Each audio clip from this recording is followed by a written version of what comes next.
what I would say to your listeners, no matter really who you are, what stage of life you're in, God never wastes any season of our lives.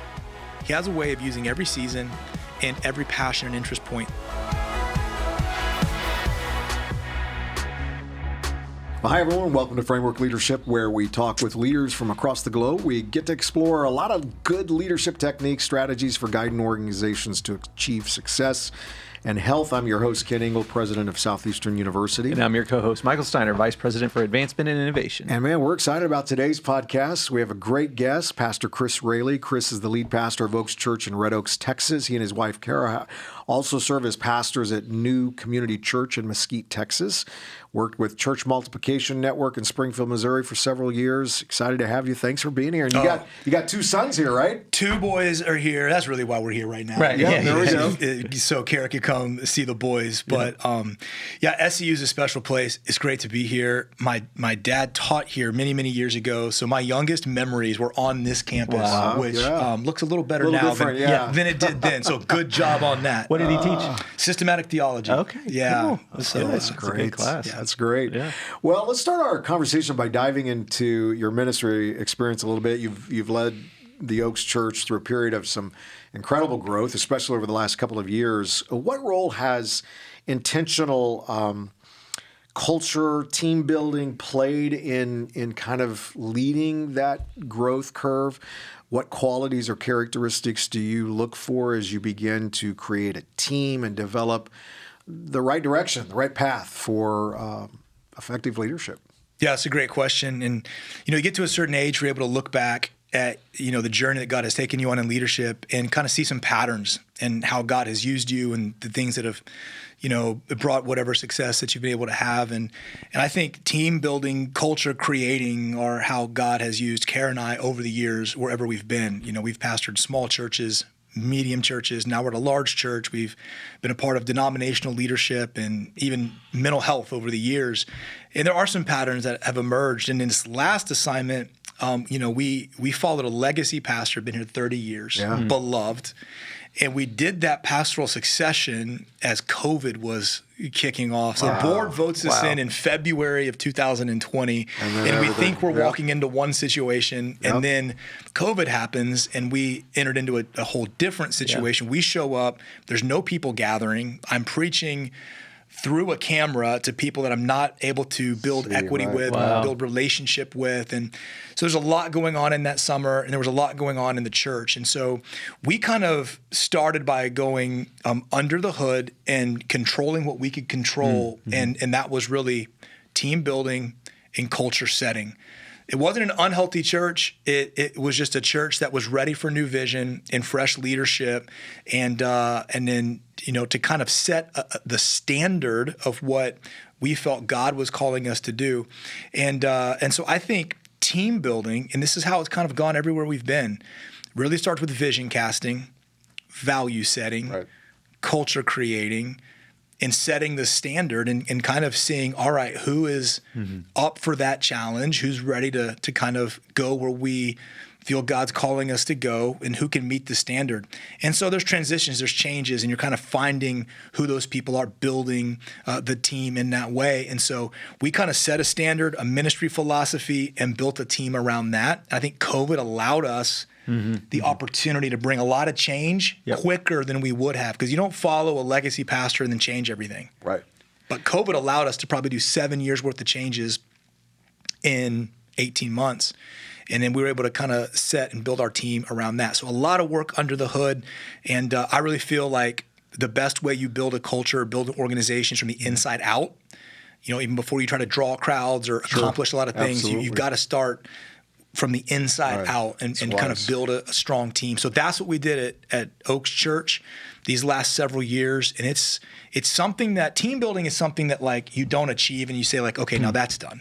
Right. Because as soon as you feel like it's ongoing. Yeah. It's so much of Kara and I's time, so much of our time is just spent building the team, shaping the team. Yeah. So was there any cool moments during that time frame? I mean, 7 years of change in 1 year. What are some of the cool moments that happened with you guys during that time frame? Yeah, I mean, the first thing we did, summer of 2020, the world's blowing up. We're not even gathered. We were all out for like 4 months. So we come in, new pastors.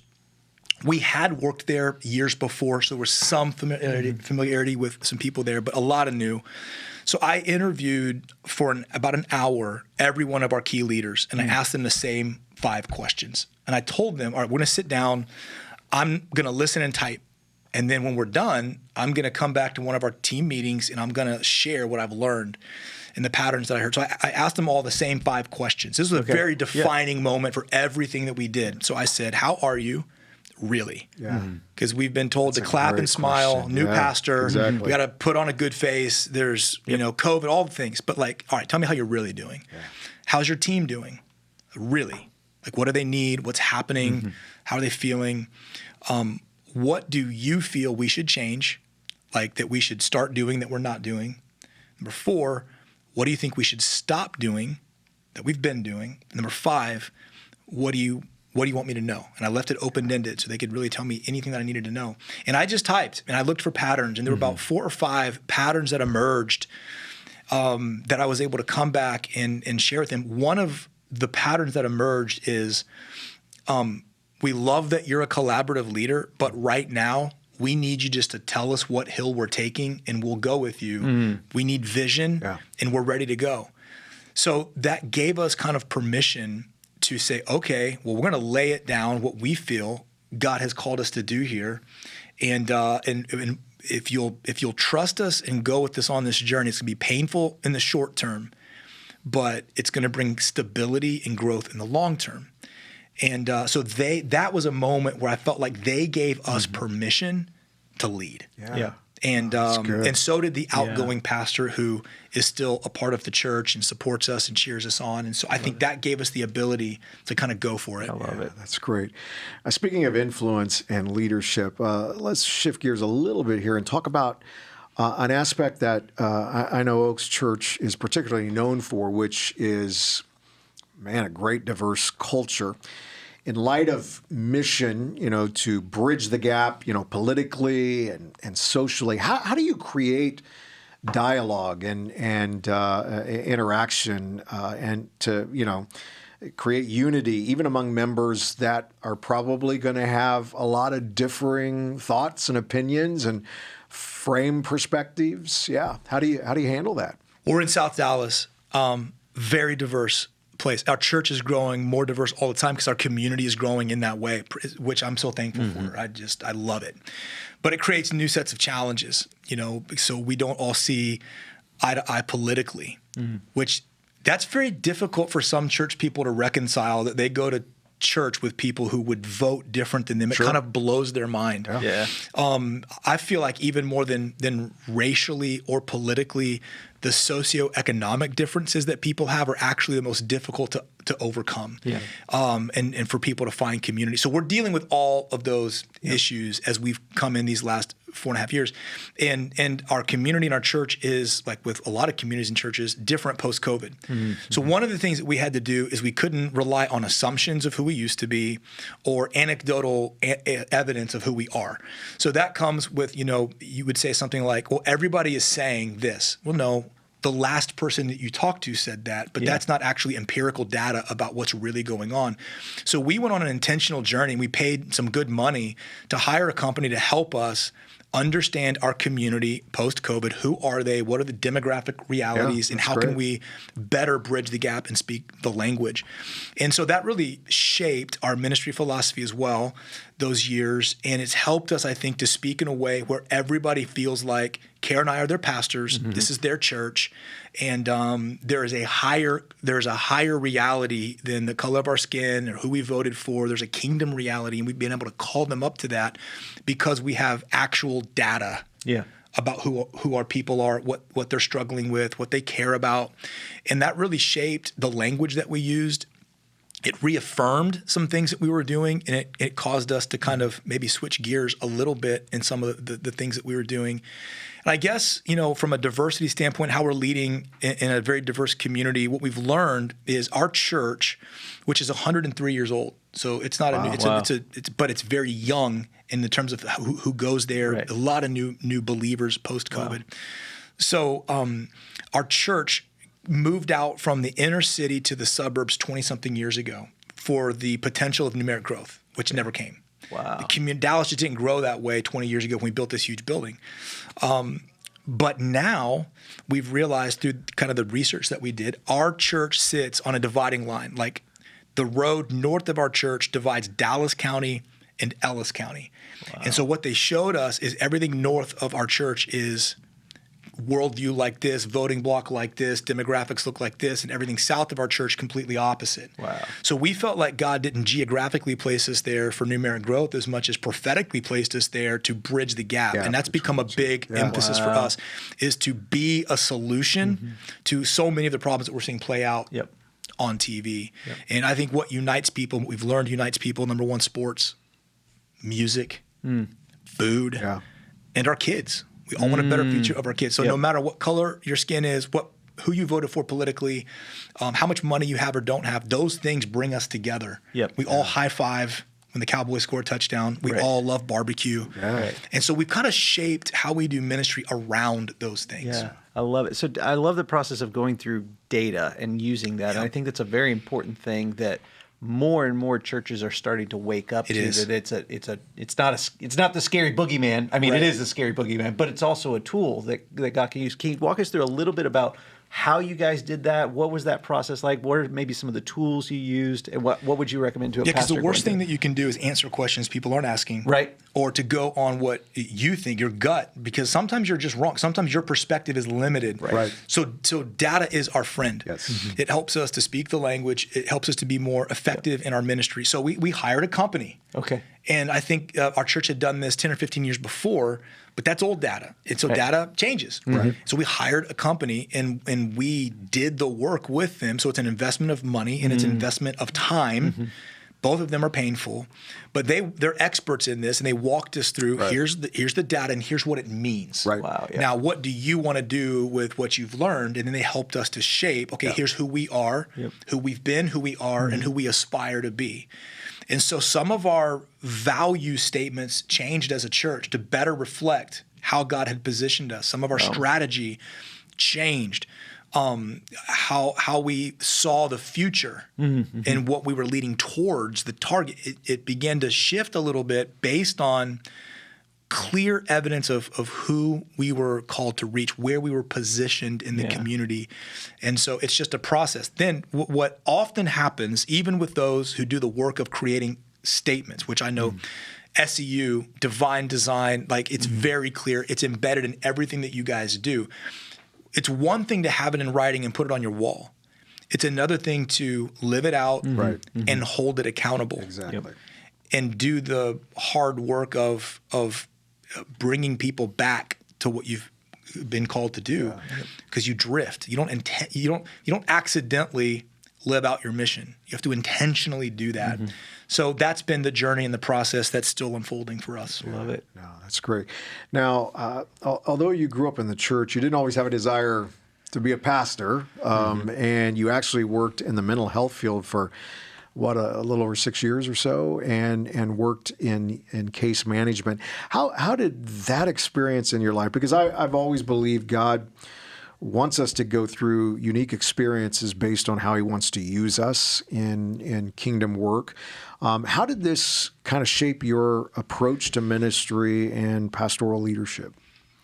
Yeah, I mean, it's hard sometimes for me to talk about this because it was a season of my life and I wasn't a good counselor. I wasn't good at mental health, but I'm so grateful for that experience. And here's what I would say to your listeners. No matter really who you are, what stage of life you're in, God never wastes any season of our lives. He has a way of using every season and every passion and interest point. So if you go back to my undergrad, I got turned on, before that, I was called to be a pastor when I was 16. But insecurity and doubt led me to try to kind of pursue things around ministry without having to full on obey to what God had called me to do. But again, he even uses that part of our journey.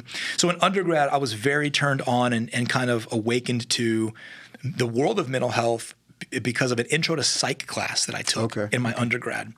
So then I got a job. One of my first jobs after graduation was to be a caseworker with the severely mentally ill population. And I saw a part of society that I had never seen and did not know existed. And it broke my heart, and it made me realize that so much of what we've done with mental health is stigmatize it and demonize it and spiritualize it, when the brain is an organ of the body just like every other part of our body. And sometimes it gets sick and it needs treatment.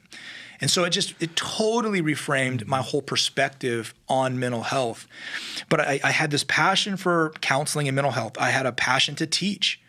And then I had a calling to be a pastor. And by the time I was 30 years old, God had used me in each one of those things. I taught college classes. I was a pastor of a church, and I had done mental health. And so I'm thankful for all those experiences, specifically for mental health.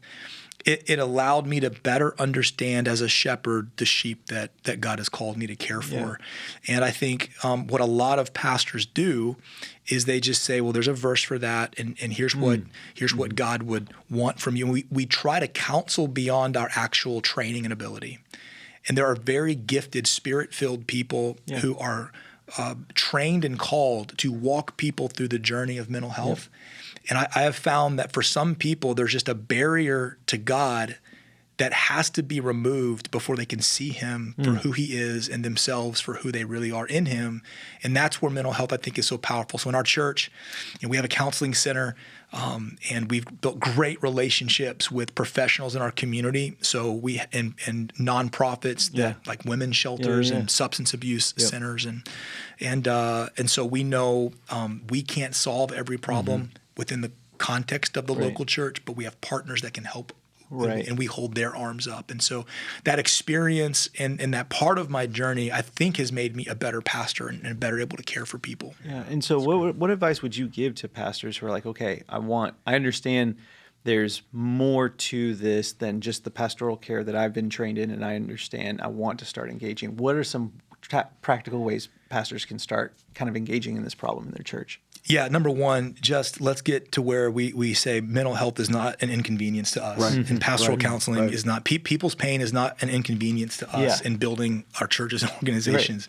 People are the vision. They are what we're called to do. So I think know your limitations. I still do counseling, but there are people on our team that are way better at it than me. Sure. I was not a good counselor. It turns out saying to people, you just need to stop doing that is not, actually good advice in the counseling context. So I wasn't made to do that, and I discovered that over time.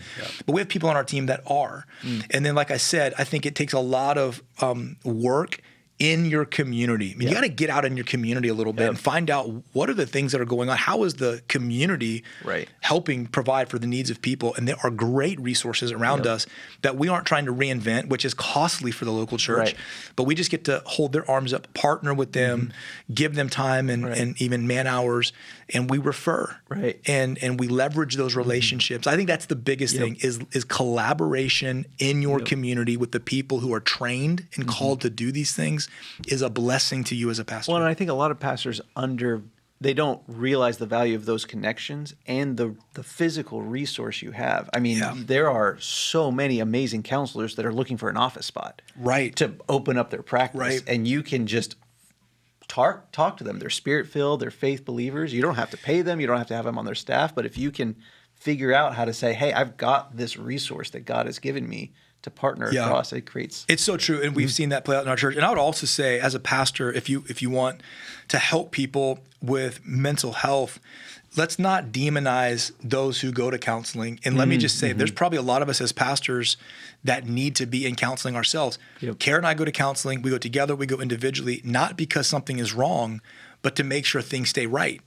And I think counseling has become the ambulance at the bottom of the hill instead of the guardrails at the top of the hill. And it doesn't have to be just a crisis moment of your life. There's preventative care. And that's what we go to counseling for is to keep our marriage healthy, to keep our church healthy, all of that. So I think modeling it, I talk about it in sermon illustrations. I let people know I go. And I think modeling that is a big deal. Yeah. I want to talk about your passion for women in leadership. Your wife is a co-leader with you in ministry. How has your partnership shaped the leadership culture at Oaks Church? Yeah, I think to answer that question, I got to take you back to when Karen and I were first married, and she really felt called to be my wife, to be a pastor's wife, to be a good mother.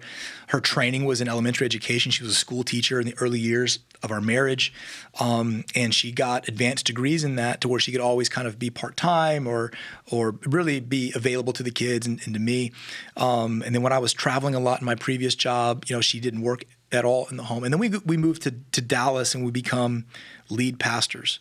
First, it wasn't co-lead pastor. She was adamant with the board. I'm not working. I'm going to stay at home like I've been doing, and our family is really good. And I felt great about that. But as the months went on, she wanted to be in like every meeting, and she was kind of involved, and people were going, is she my boss? Am I supposed to respond to her like I do Pastor Chris? Right. It was actually causing some confusion. And so we talked to the board, talked to our counselor, got a coach on that. And what God was doing is really calling her now at this stage of life into leadership and to be co-lead pastor with me. We've always co-led, but not really officially like that. Yeah. And so that was a journey between her and the Lord, and it has revolutionized our church. I mean, I think so much of our growth has been because something has sparked in the women of our church. When we set her office up next to mine, some of the women on our team, we got great women on staff, but never at that level in our church in 100 years. They cried when they saw like there's a woman at the very top of this organization that's co-leading, and Kara has walked in that, and it's just shown that for the girls that are the young girls that are in our church, for the girl dads and the girl moms, like my daughter can grow up and be that. Yeah. I mean, that's possible. And I'm just too much of a pragmatist myself. Yeah. I mean, I have all the theology around this issue, and but I'm way too much of a pragmatist when it comes to the Great Commission. How are we going to eliminate half of the population for the Great Commission? And so I think empowering women, letting them use the gifts that God has given them.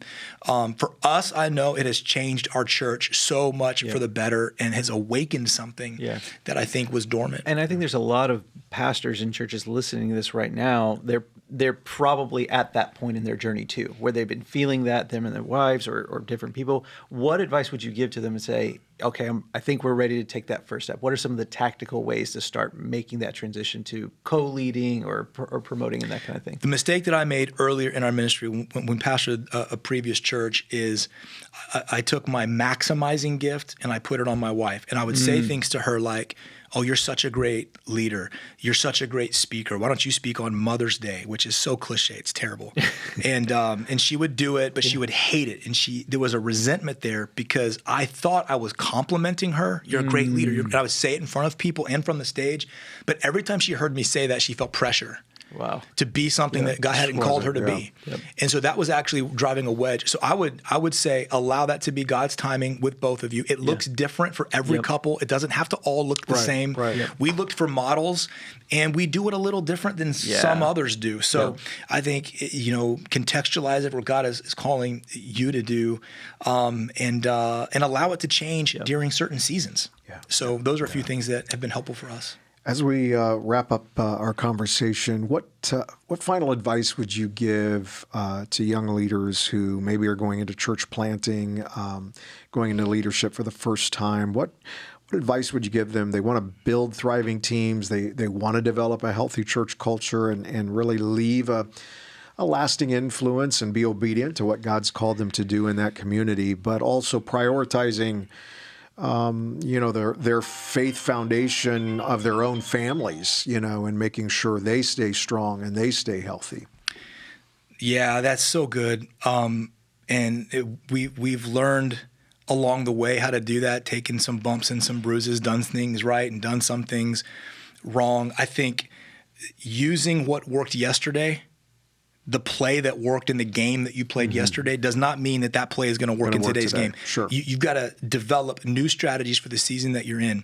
Most of it comes down to, are you leading yourself? And one of the things that I think God put in me several years ago that I tell a lot of young leaders is there's two things that are guaranteed. Well, there's three things. All right, let's change, pain, and progress. You as a leader, culture leader, change creates pain. Right. And then how we handle that pain determines our progress. So The first two are guaranteed, change and pain. It's guaranteed for everyone, no matter what you do. Progress is not guaranteed. Right. Progress is a result of how you handle change and pain. Yep. So as I look at when we started a church and we pastored little churches and our boys were little and then they got older and Kara was at home and now she's full-time co-lead pastor. We've gone through so much change, and all of that change has created some kind of pain and discomfort. And that's really where it comes down to, how do you handle that pain and discomfort? Will you grow and be obedient in those seasons, stay true to what God has called you to do, to experience the progress that God has called you to? So that's some of the best advice that I could give young leaders on how they handle all of it. I love it. Yeah. Well, thank you so much for being on the podcast today and your conversation, your insight. I mean, there's no doubt you are a gifted leader. You have an amazing family, and you're great friends. And we just value you so much. So thank you for giving us some of your influence and wisdom. Thank you very much. Yeah. Awesome. And if you want to stay up to date with Chris, you can follow him on X and Facebook at Chris Railey and Instagram at Chris Railey 5. Thank you so much for listening to Framework Leadership. Take care, everybody. Thank you so much for joining us today on Framework Leadership. If you're watching on YouTube, now would be a great time to hit that like button, hit that subscribe button so you can get incredible leadership content right to your YouTube feed. You can also check us out on Spotify and Apple Podcasts every single week, Framework Leadership. And if you love great email newsletters, and I know I do, make sure you check out keningle.com and subscribe to the Framework Leadership newsletter. It's an incredible piece of content we put out every single week of amazing leadership resources right to your inbox. Make sure you check it out. You can also follow us on Instagram at Kent_Ingle, at Dr. Michael Steiner, on X at Kent Ingle, and on Facebook at Kent.Ingle. Stay up to date on all the incredible things happening on the podcast and at Southeastern University. We love you guys, and we love our followers and our subscribers. Thank you so much for listening to the Framework Leadership Podcast.